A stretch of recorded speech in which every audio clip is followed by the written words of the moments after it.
Asher stood in the center of their dorm room, a cramped space smelling of stale pizza and old laundry, and felt a nerve in his temple begin to throb. He was done, utterly finished. He declared that he was a beta, but his roommate, Ethan, persisted in believing he was an omega in disguise. He couldn't take it anymore. With a surge of raw frustration, he ripped his t-shirt over his head, revealing a landscape of defined abdominals. He threw one punch, a clean right hook that sent Ethan stumbling backward. 2 streams of crimson trickled from Ethan's nose. Ethan just stared, a slow, dazed smile spreading across his face as he told him, damn, he was something else. Ethan had been convinced Asher was an omega from day one. Asher had tried to explain. He had told him that the scent Ethan noticed on the first day of school wasn't his pheromones. It was the cheap cologne his sister had spilled on his luggage, a 2-for-1 drugstore special that smelled vaguely of synthetic ocean breezes. He'd considered buying another bottle just to spray it in Ethan's smug face, but a clerk at CVS had informed him the product was discontinued. When Asher relayed this, Ethan had just offered a knowing grin, a look that said he understood completely. He understood nothing. If he did, he wouldn't be pressing Asher into a flimsy mattress right now. His own rut-crazed heat turning the small room into a furnace. Ethan's teeth were at his nape, a wet, clumsy exploration. The skin itched and stung where his teeth scraped, an amateurish attempt to find something that wasn't there. He was like an inexperienced kid trying to plow a barren field. Disappointed, Ethan pulled back, his voice a confused murmur as he wondered aloud where it was. It was nowhere. His neck lacked the gland an alpha needed to mark an omega because his bloodline was pure beta, from his parents straight back to his grandparents. He didn't know if Ethan had read too many romance novels or if a wire had just shorted in his brain, but the conviction that Asher was a hidden omega was unshakable. The rich, bitter scent of dark roast coffee flooded Asher's senses, his roommate's pheromones sharpening his awareness instead of clouding it. Still, trying to throw off an alpha in the throes of a rut was an impossible task, even for a physically strong beta. Resigned, Asher lay limp on the thin mattress, letting Ethan do as he pleased. What real harm could be done? The thought had barely formed when a sharp, piercing pain erupted at the back of his neck. The chun-thick aroma of coffee was suddenly tainted with the metallic tang of blood. The son of a bitch had actually broken the skin, forcibly injecting his high-concentration pheromones directly into Asher's bloodstream. An unbearable heat consumed him. His brain screamed in protest, a biological rejection of the foreign agent invading his system. His consciousness began to fray. Panic set in. He struggled, his voice a strained rasp. He told Ethan to let go, to let him leave. The alpha merely leaned down, pinning Asher's wrists above his head. A powerful sense of oppression washed over him, perhaps induced by the pheromones. Ethan's voice was a soft caress against his ear, yet the words held an unyielding command, informing him that he wasn't going anywhere. His hot breath sent a shiver down Asher's spine. The narrow twin bed was barely big enough for one grown man, let alone 2 with Ethan's weight crushing him. He could hardly move a finger. He scanned the dimly lit room with what little focus he had left, searching for anything to use as a weapon, a lifeline. His eyes landed on a puddle of pale blue liquid shimmering on the floor, shards of glass scattered within it. It was the last vial of alpha-grade suppressants from their shared first aid kit. He had dropped it, but it wasn't his fault. Ethan had returned earlier that evening from a mixer for the varsity soccer team, slumping onto the edge of his bed without a word. Asher sensed something was off. He walked over and was hit by the heavy stench of beer. He asked if he was okay. Ethan slowly lifted his head, his handsome face flushed, his eyes soft and unfocused. He had assured his baby that he was fine. Asher's eyes had narrowed. So the guy was a player. He acted like a goofy golden retriever in public, but behind closed doors, he was just another jock who drank and partied too much. He asked who he thought he was calling baby. Asher told him he wasn't his dad and turned to leave, but Ethan grabbed his wrist, pressing it against his warm cheek. The sudden contact made Asher freeze for a fraction of a second, just long enough to miss his chance to pull away. Ethan had continued his drunken rambling, explaining that he needed to get a gift for an Omega but didn't know what he would like. He asked his baby for help. Asher, wanting the conversation to end, had mumbled that he should just get him whatever he liked. Ethan's face lit up with a brilliant smile. Then what did his baby like? Asher shot back, asking why he was asking him. He wasn't an Omega. He didn't know, he said, his tone flat. Ethan tilted his head, his expression puzzled. He pressed, asking how he couldn't know, promising he would get him whatever he wanted. It was then Asher realized he was being mistaken for someone else. He had scoffed and said he wanted nothing. Suddenly, the atmosphere in the room shifted. A scent, separate from the alcohol, began to permeate the air. It was fragrant and bitter like freshly ground espresso. Who would be brewing coffee this late? The dorm walls were insulated to dampen pheromonal influence, so it had to be close. Ethan shot to his feet, towering over him. He leaned in, his gaze intense, asking why his baby didn't want it, pleading with him to take it. The potent aroma slammed into Asher, and he realized it was Ethan's pheromones. Even as a beta, the sheer concentration made him choke. He told Ethan his rut was starting and warned him not to move, pushing him back onto the bed. Asher retrieved the first aid kit from under his own bed. One suppressant left. He held up the syringe, leaned over, and told him to hold still. Just then, Ethan's lips pressed against his, soft and warm. His handsome face was inches away. His voice, a husky murmur, called him cute, and it short-circuited Asher's brain. His fingers went slack. The last suppressant shattered on the floor. A slight, stinging sensation brought him back to awareness.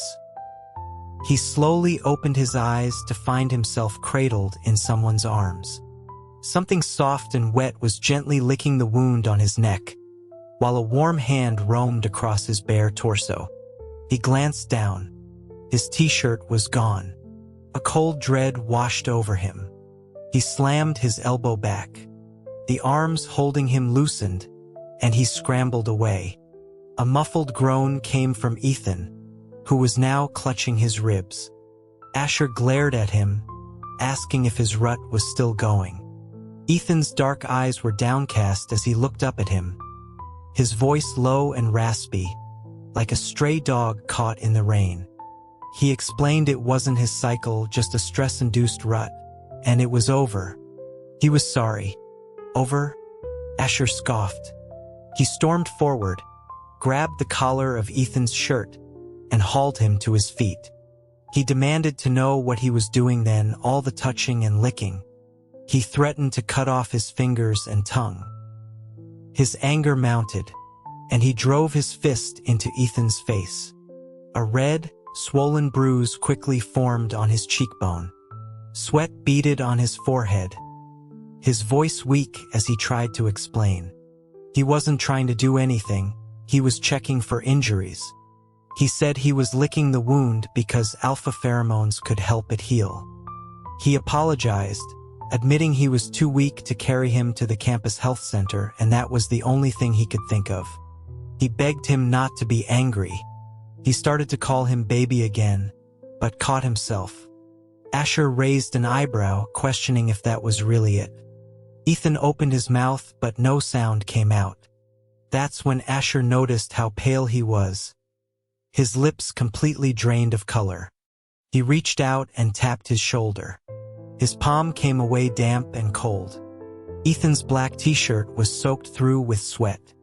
Asher asked if he was okay.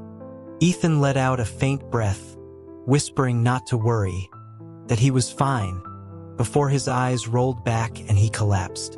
He mumbled a name as he went down. Liam. Asher had to half-carry Ethan to the campus health center. He was quickly put on a bed and hooked up to N4 with a high-dose suppressant.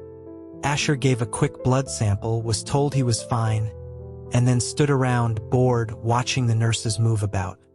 He was exhausted and covered in sweat, while Ethan looked like a tragic sleeping beauty, the pale morning light tracing the sharp lines of his face, giving him a fragile, broken look. A young intern administering the 4 was almost comically gentle with him. Asher had planned to leave immediately, but the clinic was understaffed that early, and he couldn't get anyone's attention. One of the nurses finally came over and handed him a bandage to cover the bite marks on his neck. While writing out a prescription, the nurse remarked that Ethan's collapse was due to pheromonal imbalance caused by emotional distress, then compounded by oversuppression. Emotional distress. Ethan had gone to a team mixer, come back drunk and rambling about buying a gift for some Omega baby, and had just called out for someone named Liam. A case of unrequited love, maybe? Whatever. It wasn't his business. He just grunted in acknowledgement. The nurse looked at him with a weary expression.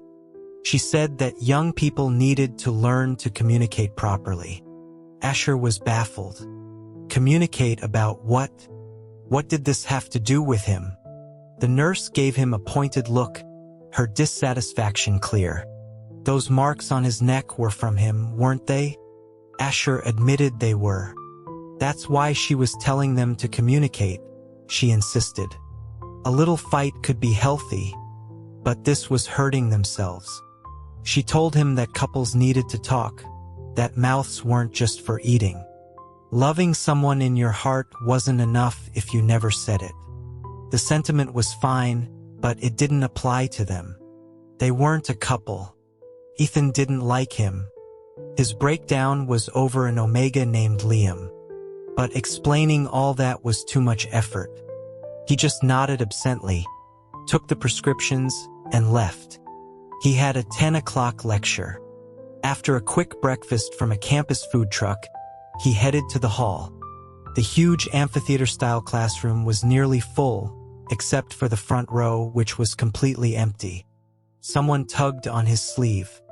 It was a guy with a friendly smile, telling him there was a seat next to him.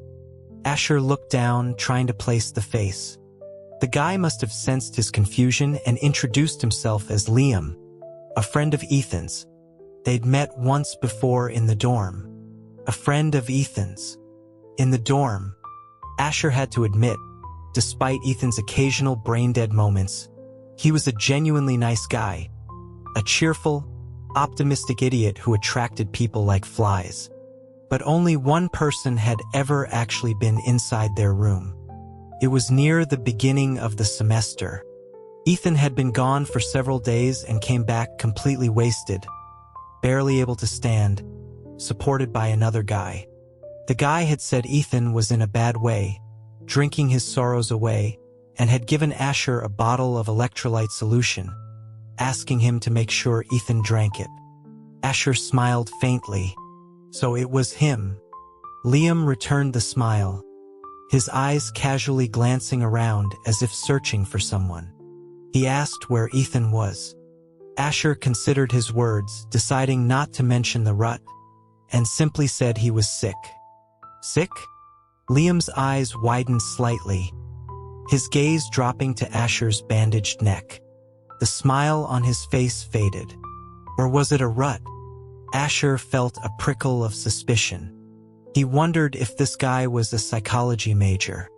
He had no choice but to tell the truth. It was a rut. Liam stared at him, his eyes filled with concern. He cursed under his breath, calling Ethan a stupid alpha and saying he never should have let him go last night. There was an undercurrent to his words, something almost intimate. Wait a minute. Liam. The name Ethan had mumbled. Could it be him? Asher suddenly felt like all the pieces were clicking into place. He asked if Liam was an Omega. Liam paused, then nodded, looking confused. Asher's smile was tight, his teeth clenched. He told him it was nothing, just that the stupid alpha he was talking about had gotten drunk and used him as a stand-in. He added so he wouldn't get the wrong idea that he was a beta. Ethan biting his neck was about as significant as him gnawing on his shoe. When Asher got back to the dorm, Ethan had relocated from the health center to his bed, a lump under a mountain of blankets. Asher cleared his throat. The lump trembled but remained silent. Asher rolled his eyes and told him to stop playing dead. The lump trembled again, and then a corner of the blanket was lifted. A single eye peered out, cautiously observing him.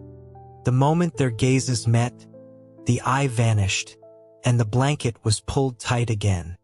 A muffled voice came from beneath the covers, apologizing to his baby. "Sorry." Asher snorted.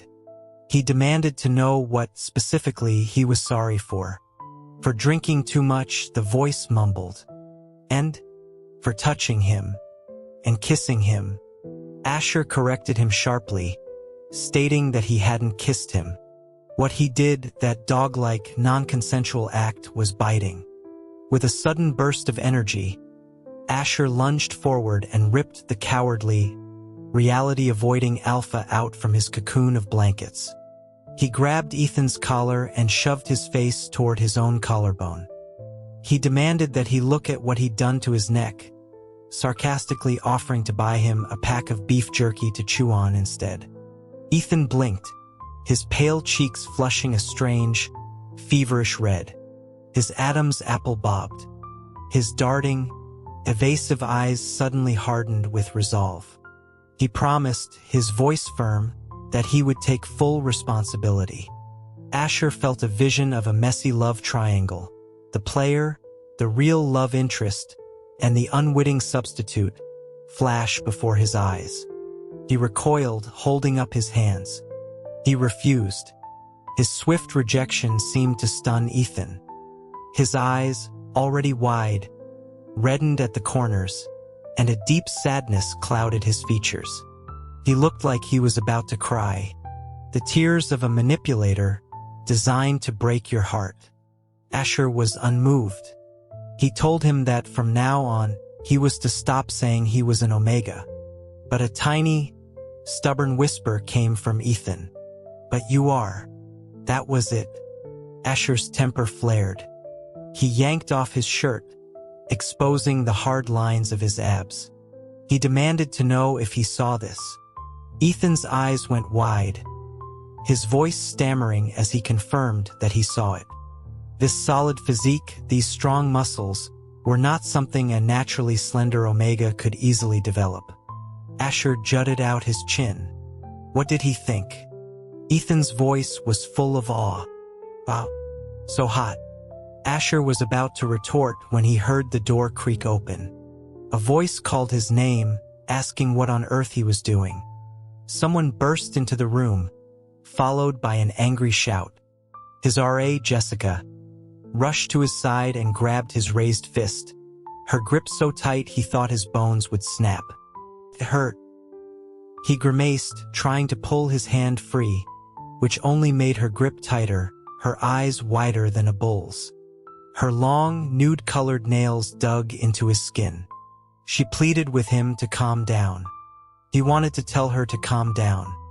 In the end, it was Ethan who climbed to his feet and gently pried Asher's wrist from the RA's grasp. He told Jessica that he'd just had a nosebleed, and Asher was trying to help, not bully him. The RA looked skeptical. She asked Ethan to explain exactly what had happened. Ethan pressed his lips together, saying it was a little awkward to explain. Asher scoffed internally. Of course it was awkward. Getting a nosebleed from looking at another man's abs wasn't exactly a story for polite company. He had been about to punch him, but she'd stopped him before he could. The next second, Ethan took his hand. His eyes crinkled at the corners as a playful smile touched his lips. He told their RAMS, Garcia, that he and Asher were great friends. He held up their intertwined hands for her to see, explaining that they were close enough to hold hands. His words were for the RA, but his gaze was fixed on Asher, and he gave a sly wink. Logic told Asher to yank his hand away immediately, but some other impulse told him to endure it and avoid more drama. He remained awkwardly silent, feeling the warmth of another man's palm against his. RAs were so much trouble. He'd just ride it out. The department social was held at a loud, crowded off-campus house. Asher found a spot in a dimly lit corner, his ears assaulted by the booming bass and the painfully off-key singing of his classmates. The sofa cushion beside him dipped. He glanced over. Liam was there, holding out a plastic cup of amber liquid with a cheerful smile. Asher shook his head, declining. Liam's lips moved, but his words were completely swallowed by the noise. Asher couldn't hear him, and he clearly couldn't hear Asher. Resigned, Asher reached for the cup, but another arm shot out, blocking the exchange. Both he and Liam froze. Ethan took the cup from Liam's hand, took a casual sip, and licked his lips, his expression one of faint surprise. Liam glanced at Asher, then straightened up and said something to Ethan. The multicolored party lights cast long, dancing shadows on the wall behind them, creating a strangely intimate, ambiguous scene. Liam's smile was as gentle as ever, but there was a flicker of urgency in his eyes, as if he were trying to placate or explain something to Ethan. Jealous without even knowing the facts. Serves him right for being stuck in a one-sided crush. No wonder the guy he likes thinks he's a stupid alpha. A moment later, Ethan returned with another cup of the same yellow liquid. Asher stared at him, his face a blank mask. He might feel obligated to be polite to Liam, but not to Ethan. He slapped his hand away. Ethan's smile didn't falter. He was like a persistent piece of clay, just molding himself back into shape. He leaned in close to Asher's ear. He said he thought Liam had given him beer, then urged him to drink, explaining that he had gotten him some apple cider instead. His voice was a low murmur against the roar of the party, as if coming from a great distance, yet the heat of his breath was a stark reminder of his proximity. What was his game? Was he trying to make Liam jealous now? Using Asher as a jealousy pawn? He knew exactly what this guy was up to. He was having none of it. He stated coldly that he wasn't drinking. Ethan's tone became protective, asking if he wanted beer instead, but immediately forbidding it. Asher told him to mind his own business. He didn't want a drink. He just wanted the noise to stop. It was so loud. Tired of the games, he stood up and headed for the back porch. He needed air. But a hand suddenly clamped around his wrist, and a strong force pulled him backward. He lost his balance and fell directly into Ethan's lap. The usual smile was gone from Ethan's eyes, replaced by a flicker of something dark and possessive. Asher blinked, and it was gone. Ethan's thumb began to gently stroke his wrist. He sighed, a sound of weary frustration. Had he forgotten about his alcohol allergy? Was this how he had been taking care of himself all these years? The question was bizarre. All these years. They had known each other for less than a year. He asked how he knew he was allergic to alcohol. He rarely went to parties, and when he did, no one dared to pressure him into drinking, so it wasn't common knowledge. Ethan's gaze dropped, his long lashes casting shadows under his eyes. He looked up, his expression full of a sorrow Asher couldn't comprehend. He asked if he had really forgotten everything about the past. Yes, completely. What past? A wave of irritation washed over Asher. He grabbed a handful of Ethan's hair, forcing him to meet his gaze. He told him to stop being cryptic and just say what he meant. Before Ethan could speak, the main lights in the room flickered on. Asher squinted against the sudden brightness.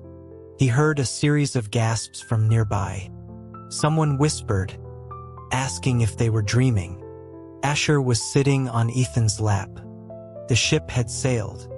Not far away, 3 girls were perched on bar stools, their hands covering their mouths, their whispers carrying clearly across the now quieter room. It was only then that Asher registered the compromising position he was in. Luckily, most people were still clustered around the makeshift DJ booth, oblivious. Ethan had obviously heard them too. He froze for a second, then a slow smile spread across his face. Asher glared at him and pushed off his lap, standing up. He shot the 3 girls a stern look and told them not to spread rumors. For some reason, this only made their smiles grow wider. Their amusement made his skin crawl. He turned and quickly pushed his way out of the house.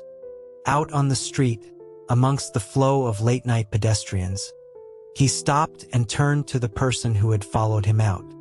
He stated matter-of-factly that he had forgotten the past. He told Ethan to spell it all out for him, and whether he believed it or not was his own prerogative. Ethan bit his lip, his eyes downcast. His gaze filled with a profound sense of hurt. He reminded him that when they broke up, Asher had said he hated lattes and that the only thing he liked was coconut milk. So he was determined to find an alpha with coconut-scented pheromones. Asher was speechless. He wasn't sure whether to first address the ridiculously specific breakup reason or the fact that they had apparently dated. He decided to see how far this fabrication would go. He asked when they dated. In June of XXXX, Ethan replied.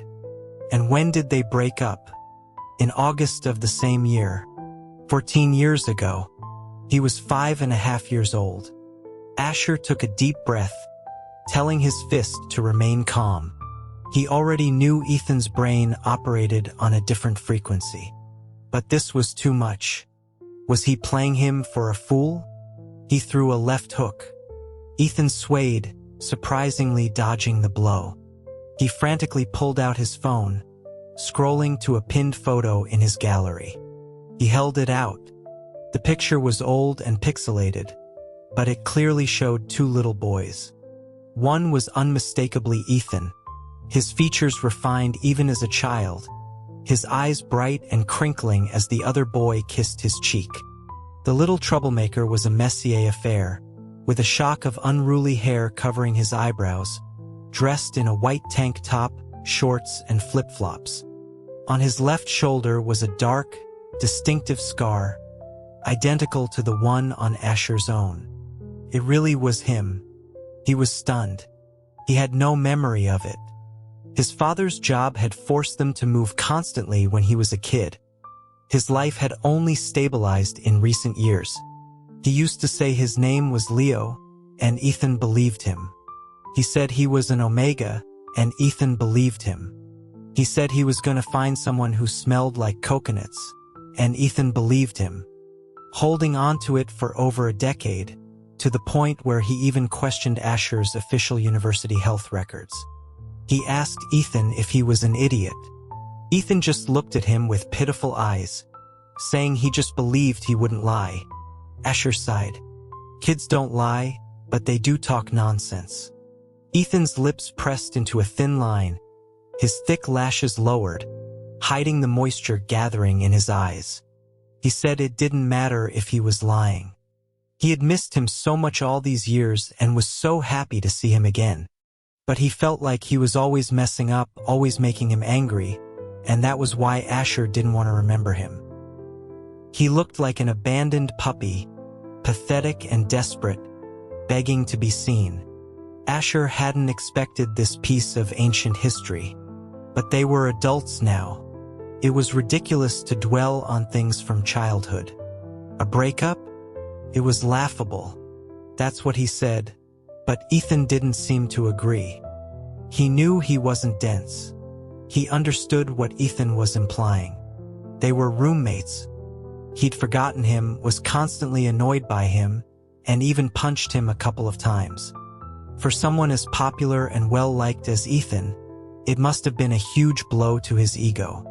They still had a few years of this to go. They were both guys. There was no need for all this awkward drama. Better to just clear the air. He put his left hand over Ethan's fingers, which were still resting on his wrist, and clapped him on the shoulder with his right. He told him that people have to move forward. He assured him they could be good friends from now on. He slung an arm around him. "Let's go, bro," he said. "Let's head back to the dorm." He took a few steps, but Ethan hadn't moved. Asher looked back. He was still standing there, his expression a complex mix of emotions. Had he misread the situation? Was just friends not what he wanted? Asher thought he understood. He told him he didn't want to talk about their childhood anymore, right? He agreed it was childish. He said it was okay, he didn't remember it anyway. So Ethan didn't need to feel embarrassed. He told him he was leaving if he wasn't coming. Ethan caught up, and as a cool evening breeze blew past, he mumbled something about it being fine, about taking it slow. Asher didn't quite catch it, his attention already elsewhere. Ethan draped his arm over Asher's shoulders, his faint coffee scent drifting over. He watched him intently, a small smile playing on his lips, and said this was what bros did. Not to be outdone, Asher slung his own arm over Ethan's shoulders. Ethan's smile widened. He really did love to smile. The next day, the class reps posted the sign-up sheet for the university track meet. Betas usually handled logistics, since alphas and omegas had a natural advantage in strength and physique. Ethan signed up for the 10K, a rare feat even among alphas. In the days leading up to the race, he was constantly being stopped by people wishing him luck. Asher found the commotion annoying and would often step aside, pretending not to know him.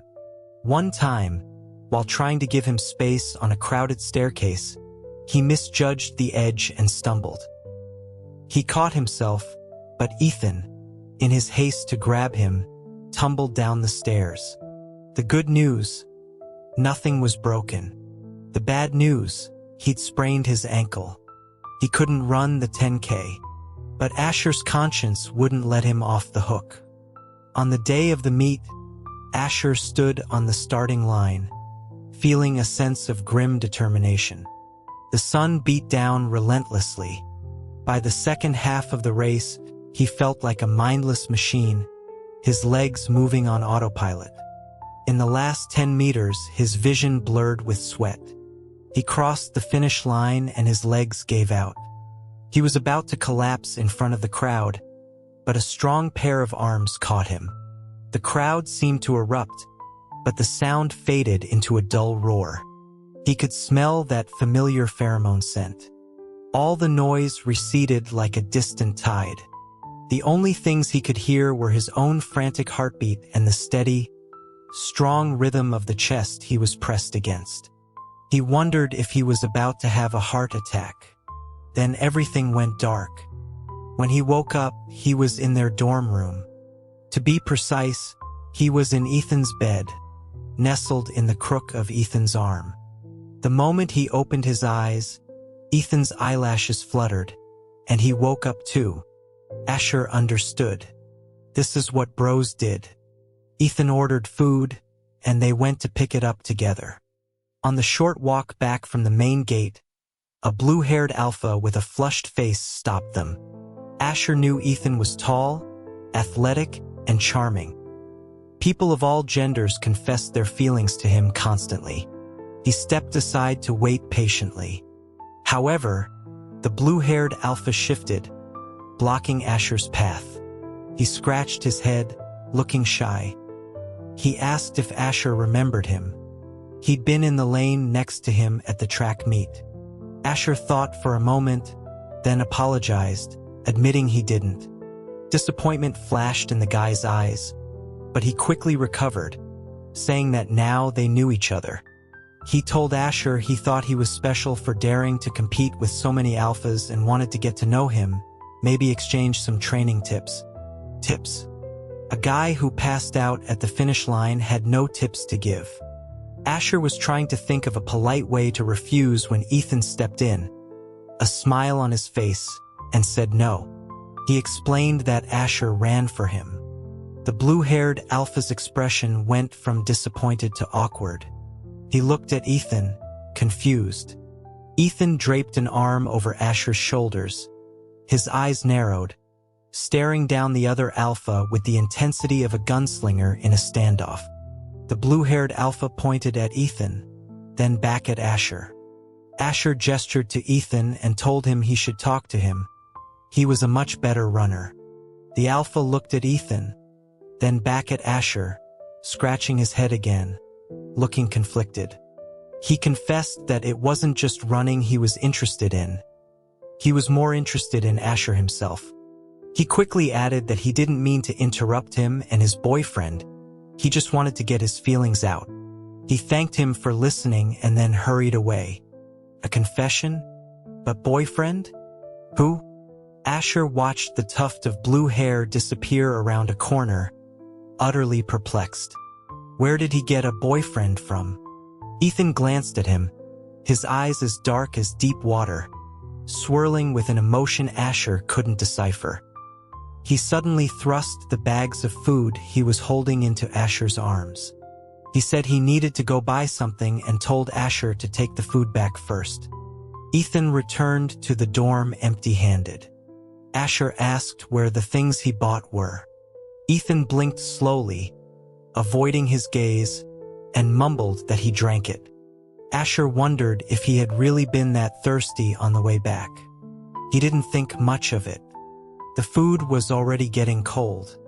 He unwrapped a pair of chopsticks and handed them to Ethan. Ethan strode toward him, bringing with him a gust of wind that carried a scent other than coffee. He seized Asher's hand. The chopsticks clattered to the floor. Their fingers were intertwined. Ethan's dark eyes reflected Asher's image, and he could clearly see the drunken haze clouding his features. He called him baby. His baby. He loved him. He had loved him for so many years. He begged him not to like anyone else. Asher's gaze fell to his own knuckles, white from the force of Ethan's grip. He couldn't pull his hand away. He told Ethan to sober up, reminding him that he was Asher. He tried to reason with him, saying his neck didn't have the gland an alpha needed. That the person he loved was Liam, an omega, someone who didn't exist in their reality. There was only Asher, a beta. Ethan fumbled in his pocket and pulled out the pull tab from a soda can. He clumsily tried to slide it onto Asher's middle finger. Then he just stared at it, admiring his work like a toddler who had successfully stacked 2 blocks, stubborn and single-minded. And so Asher ate his dinner while giving Ethan the finger. As he ate, Ethan leaned in close again, his voice pleading. "Baby, love me. Okay?" "No," he asked a few more times. Asher denied him each time. The drunk's eyes started to redden with irrational tears. He asked when he would be able to love him then. Asher shoved a piece of chicken into his mouth to shut him up, refusing to look at his wounded expression. When? He didn't know. At the very least, not until this coward stopped using pheromones, alcohol, and childhood excuses as a crutch to confess his feelings. Only then would he give it serious consideration.